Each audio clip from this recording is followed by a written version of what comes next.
You probably have heard of the South China Sea disputes, a major flashpoint involving China, the Philippines, Vietnam, Malaysia, and Brunei. But the South China Sea isn't the only dispute threatening to spark a war in Southeast Asia. There are plenty of more contested borders on land as well. Today, we're going to talk about 3 other territorial disputes in the region.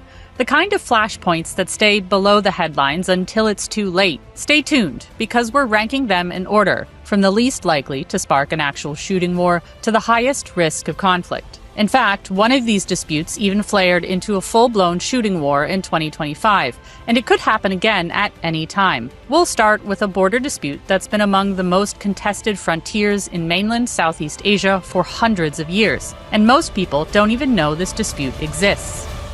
It's the border between Cambodia and Vietnam. This dispute is all the more intense because it's not just a national border. The line between Cambodia and Vietnam also represents a cultural division. On one side is Cambodia's culture, which is deeply rooted in Indian traditions, language, and religion. On the other is Vietnam's more China-influenced cultural background. For decades, a fragile peace held this border together. But today, a massive geopolitical pivot towards Beijing has brought old ghosts back to life. And if history repeats itself, this quiet frontier could become Southeast Asia's next major flashpoint. To understand why Cambodians view this border with deep anxiety, we have to travel back centuries. Even though Cambodia won its independence from France in 1953, the nation's collective memory stretches back much further, to the mighty Angkorian Empire. What is now southern Vietnam, including the fertile Mekong Delta, was once Cambodian territory. But starting in the 18th century, Vietnamese settlers slowly absorbed it. Despite happening hundreds of years ago, this loss created a sense of existential dread still felt by Cambodians today. The fear is that Vietnam isn't finished, and that it is forever plotting to swallow what remains of their country. Claims of Vietnamese encroachments on the border play an important role in Cambodian politics. The Cambodian People's Party, the CPP, was installed in power by the Vietnamese military back in 1979,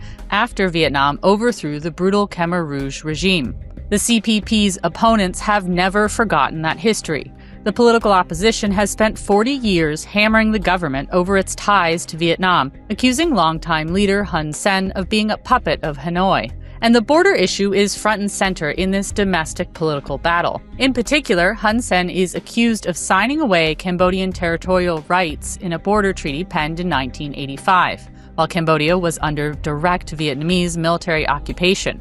Another border agreement in 2005 was hotly contested by the Cambodian opposition and civil society figures, who claimed that it led Cambodian farmers to lose land to Vietnam. For the last 40 years, the close personal ties between the old guard leaders in Phnom Penh and Hanoi kept a lid on the boiling pot. The border was mostly demarcated, and the Cambodian government brutally silenced anyone who tried to stir up anti-Vietnamese sentiment. But that may be changing. Over the past 2 decades, the personal relationships that once undergirded diplomatic ties between Vietnam and Cambodia have weakened. A younger generation has taken the reins in Phnom Penh, led by Hun Sen's son, Hun Manet. And perhaps more importantly, Cambodia has found a new and much more powerful best friend, China. Beijing's patronage has given Cambodia the financial and diplomatic backing to do something it hasn't done in decades: stand up to Vietnam. And that's changing the dynamics around the border. In 2024, opposition activists protested a Cambodia-Vietnam-Laos border development agreement. The government cracked down as usual, arresting dozens of protesters. But then came a new twist. Cambodia took the unprecedented step of withdrawing from the agreement. Hun Manet's government has also defied Hanoi by pressing ahead with the multi-billion-dollar Phunan Techo Canal project,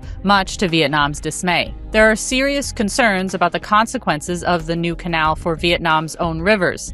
Not only that, but the Phunan Techo Canal will allow Cambodian goods to bypass Vietnamese ports entirely.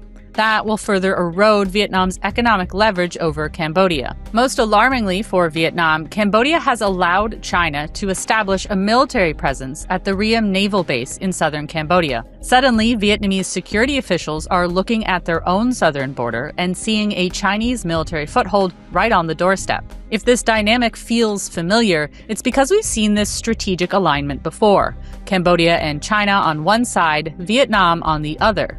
and the result was catastrophic for all three, but especially for Cambodia. Starting on April 17, 1975, Cambodia was ruled by the fanatical communist Khmer Rouge, which had strong backing from China. The Khmer Rouge would go on to commit genocide against the Cambodian people, but the Khmer Rouge also turned their aggression against their former communist allies in Vietnam, launching numerous border raids. Eventually, Vietnam had enough. Hanoi launched a full-scale invasion, capturing Phnom Penh in 1979. China then retaliated with a brief, bloody invasion of northern Vietnam. For the next decade, Beijing funded a brutal civil war on Cambodian soil just to keep Vietnam bogged down. Today, the chess pieces are being arranged in a similar pattern.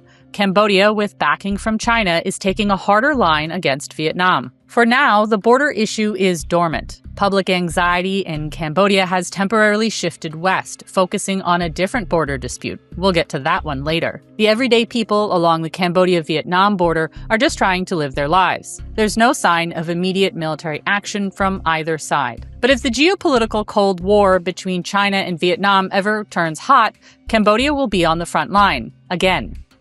Our next dispute is a doozy. It involves an ancient Islamic sultanate, a secret 1960s invasion plan, and an eye-watering $14.9 billion lawsuit in a European court. And like the Cambodia-Vietnam spat, most people have never even heard of it. This is the centuries-old battle over Sabah, a resource-rich region in eastern Malaysia that the Philippines claims belongs to them. At the heart of this geopolitical headache is a single contract signed back in 1878. And depending on how you translate one single word in that contract, it either means Malaysia owns the land or they've been renting it this whole time. Let's unpack how a 19th century deal created one of Southeast Asia's longest-running territorial feuds. The Sultanate of Sulu ruled over islands in what is now the southern Philippines and parts of Borneo, including what are today known as the Sulu Islands and the island of Palawan. But in 1878, the Sultanate was in a bit of a tight spot. Hoping to secure some quick cash and political backing, the Sultan, Jamalul Azam, signed an agreement with two foreign traders, including Alfred Dent of the British North Borneo Company. The Sultan granted control of large parts of eastern Sabah to the traders. In exchange, the traders and their heirs agreed to pay the Sultan's descendants 5,000 Mexican dollars per year. When the Sultanate effectively collapsed in 1915, the British just kept on paying the annual fee. Here's the rub. The contract used the word pajak, which in the Philippines today translates as lease or rent, meaning the Sultanate never gave up sovereignty of Sabah. And the Philippines claims it was given the right to rule eastern Sabah from Jamalul Karam II, the last Sultan of Sulu, before his death in 1936. Malaysians interpret the 1878 agreement as a permanent sale that ceded the territory in eastern Sabah to British North Borneo. Fast forward to 1963, when Sabah officially became part of the new Malaysian Federation. Manila was furious and broke off ties with the new state of Malaysia over the issue. Importantly, while Malaysia now had control over eastern Sabah, it kept making annual payments to the Sultan's heirs. Keep that in mind, it'll be important in a bit.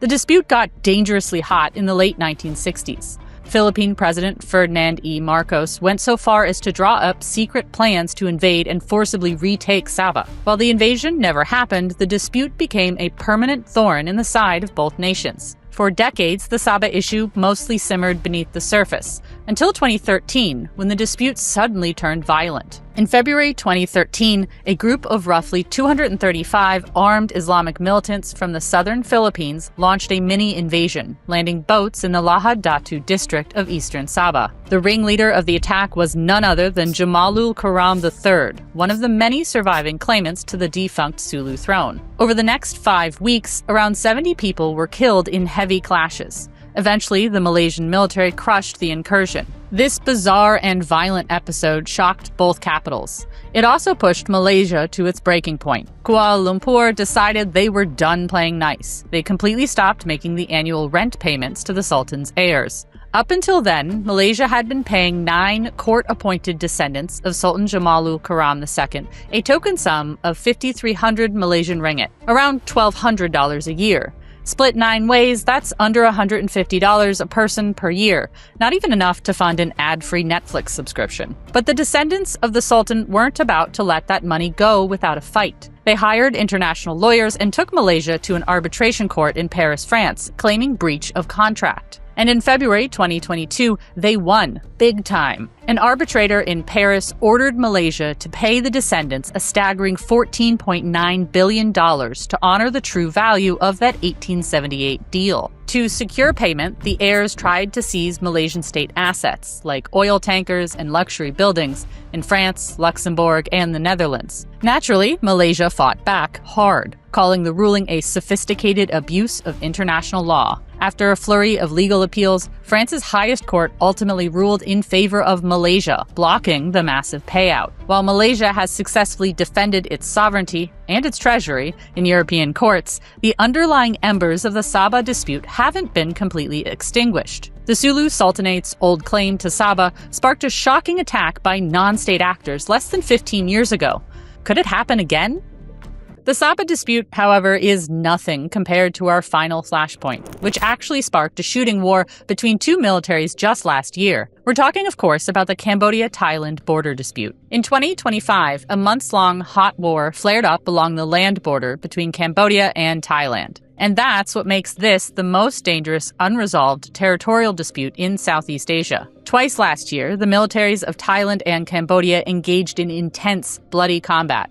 First for 5 days in July, and then for nearly 3 weeks in December. By the time a ceasefire took hold, at least 150 people were dead, and 1 million people had been forced to flee their homes. How did these two neighbors, both global tourism hotspots, end up trading artillery fire? Well, like so many modern geopolitical nightmares, that story starts with Western colonialism. Back in 1907, the Kingdom of Siam, which we now know as Thailand, signed a treaty with French Indochina, which controlled Cambodia. The goal was simple: draw a clear, 819-kilometer border between them. They created a mixed delimitation commission composed of French and Siamese officials to survey the land. Spoiler alert, they never finished the job. Large stretches of the border were left completely undemarcated. But it gets worse. The French decided to print their own official maps anyway. And according to the Thai government, the French mapmakers suspiciously deviated from the original agreement. The 1907 treaty stated that the border should naturally follow the watershed line along the rugged Dangrek Mountains. But the French maps took some creative liberties. They drew the line in a way that placed a massive prize just inside Cambodia. And that prize? A breathtaking ancient architectural masterpiece. This is Pre Vihir, a 19th century Hindu temple dedicated to Shiva, built during the Khmer Empire. France's colonial-era maps placed the temple inside Cambodia, but Thailand produced its own, more detailed charts showing where it believed the border should lie. And according to Thailand, it should control Pre Vihir. As is so often the case, Cambodia inherited the claims and the disputes of its former colonizers. When French forces withdrew from Cambodia in 1954, Thailand moved right in, stationing an armed detachment at Pre Vihir. The newly independent Cambodia was incensed, but with few options for pushing back militarily, it turned to international law. In 1959, Cambodia took the case to the International Court of Justice, or ICJ. In 1962, the court delivered its verdict. Pre Vihir belonged to Cambodia. The ICJ's logic held that Thailand had failed to challenge the accuracy of the French maps for decades. That, in the court's eyes, meant Thailand had no right to challenge Cambodia's control over Pre Vihir. Thailand's government reluctantly withdrew its troops from the temple, which is now under Cambodia's control. But the Thais never truly accepted the ruling.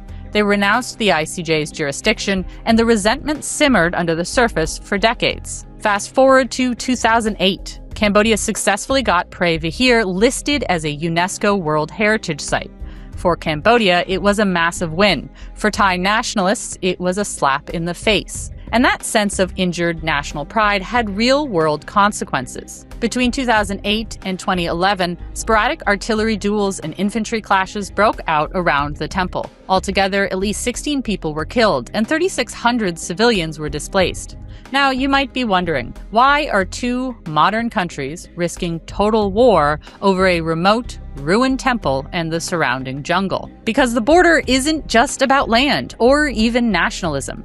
It's a political smokescreen. Whenever politicians in Bangkok or Phnom Penh need a distraction from internal problems, they pull out the border map. It's like clockwork.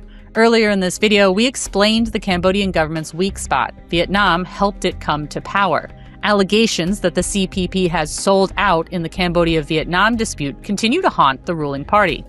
So the CPP turns in the other direction and uses the Thai border dispute to prove its patriotism and to consolidate its control over Cambodia. In Thailand, ultra-royalists and military factions have repeatedly weaponized the border issue to attack their political rivals, specifically governments aligned with former Prime Minister Thaksin Shinawatra. They accused Thaksin's faction of being soft on Cambodia or selling out Thai territory. In fact, it was this exact domestic political posturing in Thailand that lit the match for the explosive conflict we saw in 2025. At the time, Thaksin's daughter was Prime Minister, much to the dismay of the ultra-royalists. A leaked recording of her speaking with Cambodia's former strongman, Hun Sen, ignited a political firestorm and a firefight along the border. A ceasefire finally brought the heavy fighting to an end in late December 2025, but that doesn't mean Cambodia and Thailand have resolved the issue. The situation along the border is a ticking time bomb.